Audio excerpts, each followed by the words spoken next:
할까요? 만나서 반갑습니다. 자, 눈을 바라보시고 손을 잡아주시면서 당신을 보니 마음이 따뜻해집니다. 시작. 당신을 보니 따뜻해집니다. 오늘 이 귀한 말씀을 통해서 하나님께서 우리를 어떻게 여기시는지, 그리고 그 하나님의 마음처럼 우리도 서로를 어떻게 여기며 참된 믿음의 사람으로 살아가야 할지 귀한 은혜의 시간 되시기를 주님의 이름으로 축복합니다. 사람은 어려서부터 이 세상을 살아가면서 누구나 지녀야 할 덕목들이 있습니다. 가정교육과 학교교육, 그리고 사회교육을 통해서 우리는 배우고 익히게 됩니다. 우리는 이것을 도덕교육 그리고 인성교육이라고 말을 합니다. 미국에는 지역과 상관없이 유아원 그리고 유치원과 초등학교에 반드시 붙여진 포스터가 있습니다. 그게 뭐냐면 바로 이 리스펙트라는 존중입니다. 미국의 교육에서 가장 중요하게 여기는 것이 바로 이 존중을 가르치는 겁니다. 그래서 미국의 학교에서는 인성과 품성 교육의 일환으로 6가지 품성을 중요하게 가르치고 있습니다. 그 6가지 덕목은 이렇습니다. 신뢰와 존중, 책임, 공평, 그리고 배려, 시민의식입니다. 이 중에서 존중을 가르치는데 가장 많은 시간을 할애한다고 합니다. 그래서 유치원이나 그리고 초등학교 그 책에 보면 이 존중의 개념과 행동 지침이 다 나와 있는데 그것을 짧게 잠시 살펴보면요, 첫 번째는 그 내용입니다. 나 자신을 존중하는 것은 나의 필요를 돌보는 것이다 입니다. 이 말은 당신의 생각과 몸에 좀 관심을 가지라는 겁니다. 예를 들어서 이를 닦는 것은요, 내 몸을 잘 돌보는 것이고 존중하는 것이라고 가르치는 겁니다. 두 번째는요, 내가 대우를 받기를 원하는 대로 다른 사람을 대우해야 한다입니다. 이것을 우리가 몇 주 전에 한번 황금률을 설교할 때 한번 살펴본 적이 있습니다. 세 번째는요, 다른 사람의 감정과 필요에 대해서 배려하는 것입니다. 예를 들어서 이 도서관에서 조용히 하는 것, 그리고 다른 사람이 말을 할 때 경청하고 그 사람의 말이 끝나고 난 다음에 내가 말하는 겁니다. 네 번째는 차이를 받아들이는 것입니다. 차이를 받아들인다는 것을 우리는 관용이라고 이야기합니다. 관용적인 삶은요, 우리로 하여금 평화로운 삶을 살게 하고 다른 사람으로부터 배우게 되고 그리고 더불어서 살아가도록 하는 것입니다. 다른 사람이 나와 좀 다르기 때문에 그 사람을 좋아하지 않거나 존중하지 않는 것을 우리는 편견이라고 이야기합니다. 다른 사람이 나와 좀 다르기 때문에 내가 그 사람을 다르게 대우하는 것은요, 차별이기 때문에 이것을 굉장히 중요하게 가르칩니다. 그리고 다섯 번째는 다른 사람의 생각의 자유와 의사 표현은 존중되어야 한다는 것입니다. 우리가 스포츠를 할 때 보면 다 규칙이 있는 것처럼 모든 곳곳에는요, 다 규칙이 있습니다. 내가 무엇을 하든지 간에 그 규칙을 지키는 것이 존중이라는 겁니다. 그 규칙이 내 마음에 들지 않는다고 해서 내 생각과 내 마음과 감정을 앞세워서 막 규칙을 혼란스럽게 하는 것은요, 그것은 존중에 대한 배려가 없다는 것입니다. 그리고 마지막 여섯 번째는요, 공적인 권위를 가진 자들을 존중하는 것입니다. 공적인 법률과 규칙을 집행하는 사람들을 공적 권위를 가진 사람이라고 이야기합니다. 이들은 우리가 함께 더불어 살아가고 평화롭게 살도록 돕는 사람으로서 이 조직의 지도자나 그리고 봉사자를 의미합니다. 집에서는 부모님이 될 수가 있고 지역 공동체에서는 경찰이나 소방관이나 아니면 시장이 될 수 있습니다. 정부에서 이야기하면 대통령이나 국회의원들을 이야기할 수 있겠죠. 이러한 인품 교육에 따른 지침이 미국에는 다 붙어 있다고 합니다. 우리가 잘 아는 이 세계적인 교육학자인 존 듀이라는 교수는요, 이런 말을 합니다. 중요한 인물이 되고 싶다는 욕망은 인간의 가장 뿌리 깊은 욕구라고 말했습니다.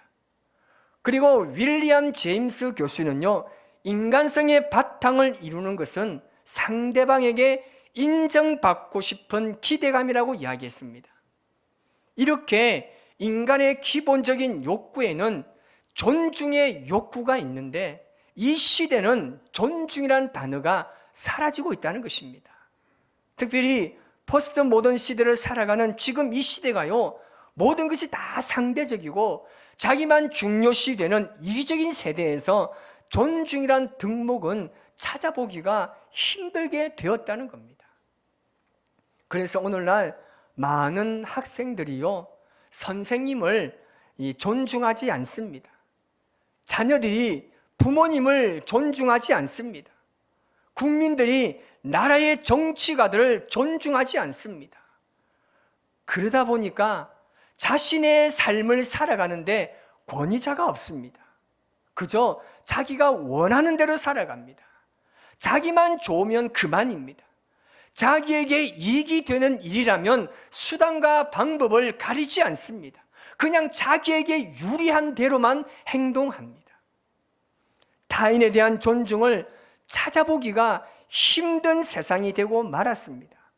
그래서 가정과 학교와 그리고 사회가 무너지고 이렇게 어려운 환란 속에 살아가고 있습니다.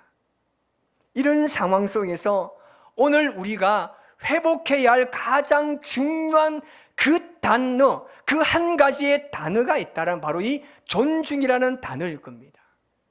존중이라는 말은요, 신앙적으로 매우 중요한 말입니다. 존중은요, 하나님께서도 중요하게 언급하셨기 때문입니다. 오늘 본문의 말씀 보면 하나님께서 뭐라고 말씀하십니까? 나를 존중히 여기는 자를 내가 존중히 여기고 나를 멸시하는 자를 내가 경멸하리라 라고 말씀하셨습니다. 이 말씀은요, 굉장히 의미 깊은, 의미심장한 말입니다. 그리고 이 존중에는 큰 축복의 비밀이 담겨 있습니다. 마가복음 6장 5절 말씀에 보면요, 예수님에 대한 아주 이 특별한 이 묘사가 하나 나옵니다. 그 내용이 있습니다. 거기서는 아무 권능도 행할 수 없어 다만 소수의 병자에게 안수하고 고치실 뿐이었고 라고 이야기합니다. 이 말씀을 한번 곱씹어 보십시오. 이 말씀이 어떻습니까? 좀 이상하지 않습니까? 예수님께서 아무런 권능을 행하지 않으셨다가 아니라 아무런 권능도 행하실 수 없었다라고 말씀하고 있습니다. 사실 예수님께서 아무런 능력도 행하지 않았다고 하시면 아무 문제될 게 없습니다. 그것은 예수님의 의지대로 그분이 권능을 행하지 않았기 때문에 우리는 그게 크게 동요할 필요가 없습니다. 그런데 예수님께서 아무런 권능도 행하실 수 없었다는 말은요, 다릅니다. 지금 이 말씀을 보면요, 예수님께서 지금 무엇인가에 의해서 방해를 받고 있거나 아니면 제한을 받고 있다는 겁니다. 예수님께서 무엇에 방해받고 무엇 때문에 이런 권능을 행하실 수 없는 제한을 받았느냐 하면 마가복음 6장 2절에서 3절 말씀에 그 내용이 나와 있습니다. 우리 같이 한번 읽겠습니다. 안식일이 되어 회당에서 가르치시니 많은 사람이 듣고 놀라 이르되 이 사람이 어디서 이런 것을 얻었느냐? 이 사람이 받은 지혜와 그 손으로 이루어지는 이런 권능이 어찌 됨이냐? 이 사람이 마리아의 아들 목수가 아니냐? 야고보와 요셉과 유다와 시몬의 형제가 아니냐? 그 누이들이 우리와 함께 여기 있지 아니하냐 하고 예수를 배척한지라. 아멘. 예수님은요, 다른 모든 곳에서는 존경을 받았는데 유독 예수님의 고향이었던 나사렛에서는요, 존중을 받지 못했습니다. 사람들이 뭐라고 이야기합니까? 저 청년이 우리가 잘 아는 마리아의 아들 그 목수가 아니냐? 그의 형제인 야고보와 그 요한과 요셉, 시몬 다 우리와 함께 있지 아니하냐? 근데 도대체 지금 저는 자신을 누구라고 지금 이야기하느냐?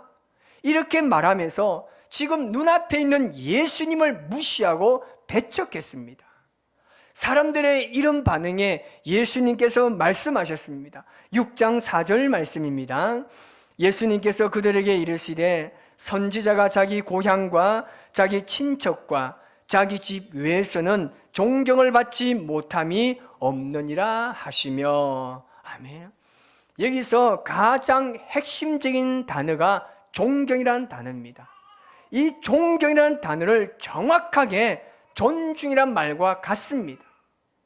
존중, 혹은 이 존경이라는 헬라 단어를 어떻게 쓰느냐면 티메라는 단어를 씁니다. 이 티메라는 단어는요, 금처럼 귀하고 중요한 것을 말할 때 티메라는 이 단어를 사용합니다. 그래서 헬라어의 이 존중은 그 사람의 진가를 인정한다, 중요시한다, 존경한다는 말과 같은 겁니다.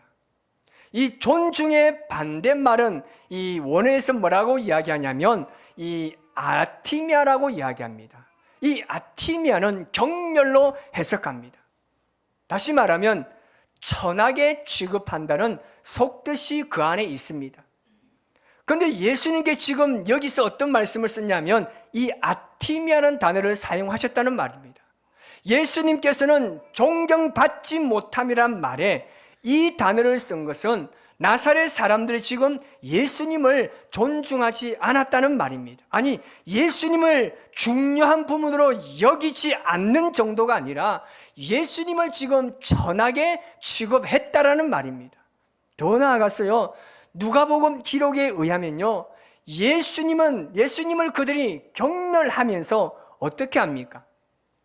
예수님을 죽이려고까지 합니다. 예수님을 낭떠러지까지 딱 끌고 가서 그 낭떠러지에 밀어버리려고 이 사람들이 했습니다. 여기서 우리는 아주 중요한 진리 한 가지를 깨닫게 됩니다. 그것은 하나님께서는 당신을 존중하고 소중히 여기는 자들을 존중시 여기고 그들에게 은혜를 베풀어 주시지만 하나님을 소중하게 여기지 아니하고 존중하지 않는 자들에게는 하나님께서는 그들에게 은혜를 베풀지 않겠다라는 것입니다. 그래서 오늘 본문 말씀에 나를 존중히 여기는 자를 내가 존중히 여기고 나를 멸시하는 자를 내가 경멸하리라 아주 분명하게 말씀하셨습니다. 그래서 오늘 사무엘상 2장의 말씀에 보면요, 엘리의 두 아들인 홈니와 비느하스가 나오는데요, 이 두 아들은요 하나님을 존중하지 않습니다. 이들이 하나님을 존중하지 않는 태도가 어디에서 나오느냐면 바로 예배의 모습에서 나오고 있습니다. 사무엘상 2장 13절에서 17절 말씀에 보니까요, 백성들이 하나님 앞에 제사 드리기 위해서 이 고기를 가지고 오면 이들이요 하나님께 먼저 드리기 전에 이들이 먼저 먹어버립니다. 그리고 삶아서 드리기 전에 오늘은 내가 그냥 그것이 별로 먹고 싶지 않고 오늘 내가 고기를 구워서 먹고 싶다고 이야기하면서 사환을 보내가지고 그냥 날 것을 가져오게 만들었습니다. 백성들이 기름이라 태워서 드리고 난 다음에 가져가라고 말했지만 이들은 억지로 빼앗아 버렸습니다. 그들은 하나님께 드려야 할 재물을요 자기 마음대로 먹고 예배를 가볍게 여겼습니다. 하지만 엘리는 이 두 아들의 행동에 그냥 방임합니다. 그 이유가 뭐겠습니까? 하나님보다 이 두 아들을 더 사랑했기 때문입니다. 결국 엘리와 이 두 아들은요 하나님을 존중하는 마음이 없었습니다.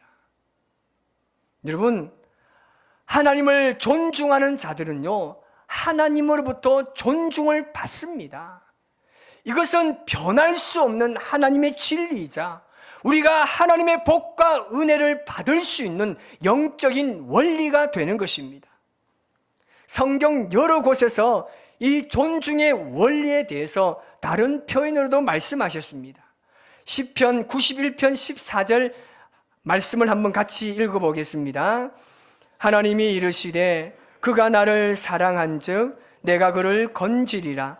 그가 내 이름을 안즉 내가 그를 높이리라. 아멘. 우리가 하나님을 사랑하고 하나님을 소중하게 여기면 하나님께서는 우리의 위기와 어려움 속에 우리를 건져 주십니다. 우리가 하나님의 이름을 알고 그 하나님의 이름을 높이면 하나님께서도 우리의 이름을 높여 주신다는 말씀입니다. 결국 이 시편의 말씀도요, 우리가 하나님을 존중하면 하나님께서도 우리를 존중히 여기시고 우리에게 놀라운 은혜로 보답하신다는 말씀입니다. 그러므로 사랑하는 여러분, 존중의 원리는 신앙에서 얼마나 중요한 진리인지 모릅니다. 그래서 우리는 반드시 배워야 하는 것이 하나님을 존중하는 것입니다. 이렇게 하나님을 존중하는 사람은요, 자연스럽게 주변의 사람도 존중하게 되어 있습니다. 여러분, 지난번에 명절에 집을 방문했는데 조카들이 사용하는 단어를 보고 야, 정말 지금 이 시대가 이렇는가라는 생각을 한 게 있습니다. 서로 부르는데 제 앞에서 뭐라고 하느냐면 이 남편을 야, 아내를 야 이러는 거예요. 제가 깜짝 놀래가지고 두 사람 불러서 이야기했습니다. 절대 야, 니, 너 이런 말 하지 말라고. 서로 이름을 불러주거나 아주 사랑스러운 말 있잖아. 여보, 자기, 이런 좋은 말도 있는데 다 야. 서로 존중하는 마음이 있으면요, 우리가 서로를 부를 때도 아주 사랑스러운 마음으로 부를 수가 있습니다. 여러분, 사랑스러운 말로 옆에 분을 다른 여자분한테 여보일 하지 마시고요, 아주 사랑스러운 말로 부를 수가 있어야 됩니다. 성도님 시작. 네. 여러분, 사랑스러운 말로 부르면요, 당연히 그 사람도 나를 사랑스럽게 존중하는 말로 부르게 되어 있습니다. 야 해보시오. 왜? 왜야? 싸우고 난리 납니다. 그래서 우리는 먼저 하나님을 존중하는 법을 배우고 실천하시기를 주님의 이름으로 축복합니다. 그러면 자연스럽게 사람을 존중하게 되는 것입니다. 결국 이 사람은요, 하나님과 사람에게 귀중히 여김을 받을 것입니다. 여러분, 예배를요, 아무렇게나 생각하지 마십시오. 너무 익숙한 예배, 너무나 익숙한 사람들, 너무나 익숙한 신앙생활이 매너리즘이 되면요, 하나님을 멸시하고 나도 모르는 악행의 길을 걸어갈 수가 있는 것입니다. 사람도 누군가를 존중하면요, 그 사람이 그를 향해서 마음이 열리게 되어 있습니다. 존중은 상대방의 마음을 열는 가장 강력한 힘이 되는 것입니다. 왜냐하면 사람은요, 누구나 주위 사람들로부터 존중을 받기를 원하기 때문입니다. 존중을 통해서 자기가 중요한 존재라는 사실을요, 느끼고 싶어 합니다. 더 나아가서 자기가 속한 공동체에서 타인들로부터 존경을 받고 가치를 인정받으면 그 사람은 더 열심히 하고 싶은 마음이 생기는 것입니다. 영국 선교사 자녀로 태어난 에릭 리들이라는 이 달리는 선교사로 이름이 알려진 사람이 있습니다.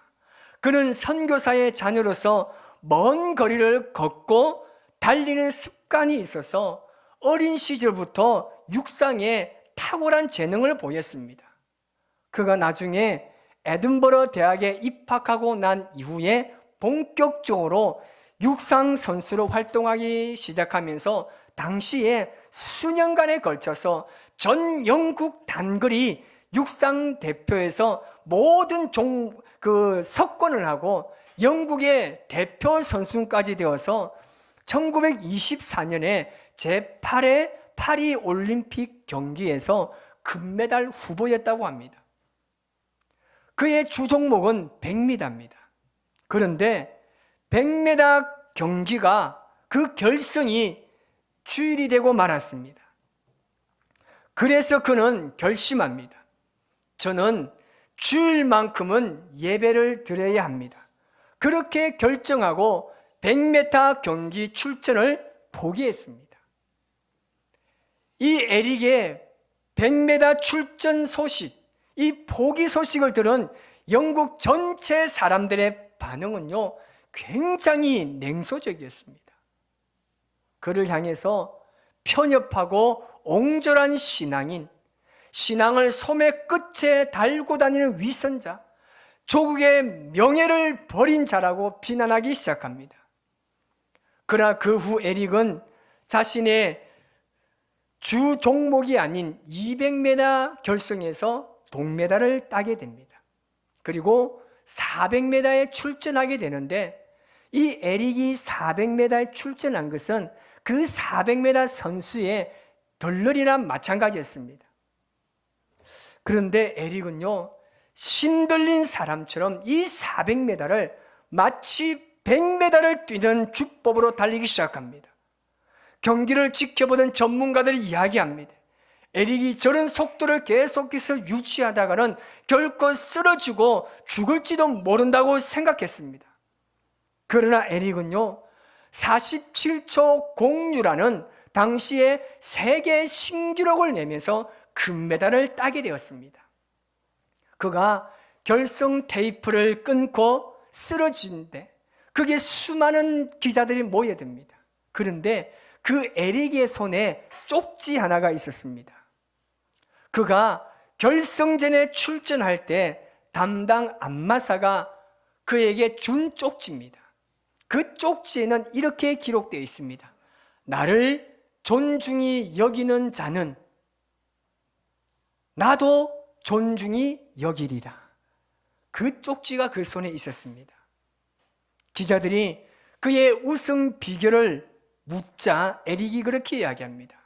처음 200m는 제 힘으로 최선을 다해서 뛰었습니다. 나머지 200m는 주님이 나를 도우시고 나는 주님을 의지함으로 뛰었습니다 라고 이야기합니다. 이 에릭의 이야기는요, 1981년 10월 달에 불의 전차라는 영화로도 소개되었습니다. 여러분, 우리가 하나님의 말씀을 듣고 교훈을 받습니다. 그러면 그 말씀을 듣고 끝내버리면 우리 그리스도인들의 신앙에는요, 아무런 열매가 없습니다. 그렇게 되면 나를 교훈하신 하나님을 존중히 여기는 마음이 없다는 뜻입니다.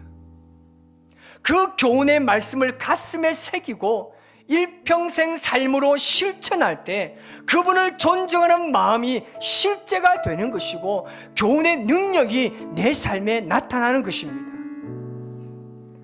하나님의 말씀도 그렇습니다.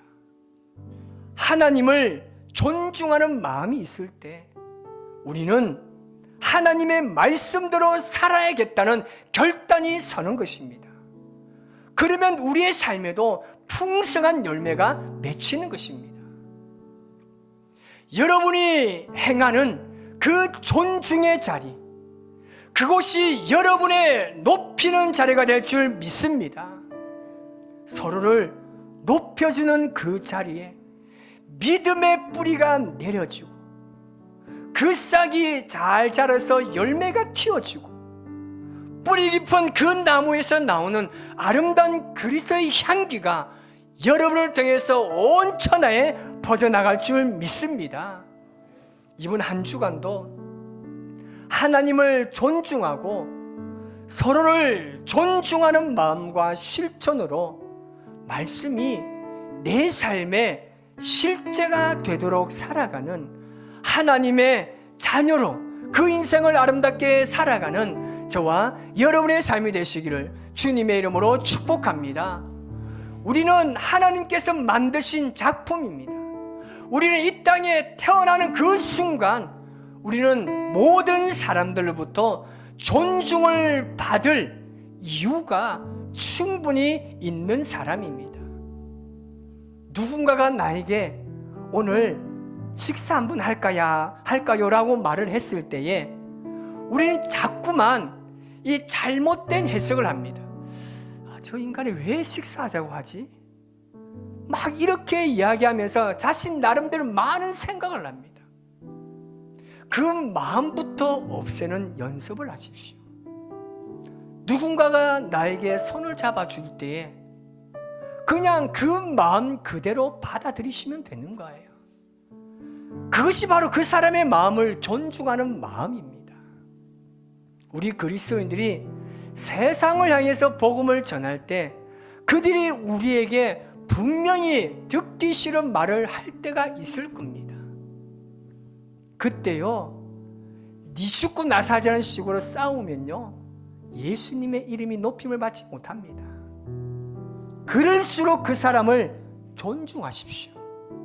그 사람의 말을 오히려 배려하십시오. 그리고 우리가 누군가에게 말을 할 때에 그 사람이 아무리 잘못되었다 할지라도 바로 그 자리에서 지적하기보다는 깊이 생각해서 아주 아름다운 말로, 오히려 그 사람이 좀 더 마음에 생길 수 있는 말로 부탁을 하거나 존중하는 마음으로 이야기한다면 그 안엔 분명히 하나님께서 우리에게 주신 그 아름다움이 흘러 넘칠 겁니다. 우리는 세상의 소금이자 빛인 줄 믿습니다. 생명을 살리는 사람들이잖아요. 우리가 생명을 살리는 사람으로서 세상의 모든 환경과 상황을 다 인정하고 받아들이면서 우리는 나에게 주신 이 말씀을 가지고 내가 세상에 나가서 그대로 살아가겠노라 결단하면 나아가면요, 우리요 어깨에 여러분 주눅들 필요 없습니다. 당당하게 나아가십시오. 여러분은 하나님이 누구보다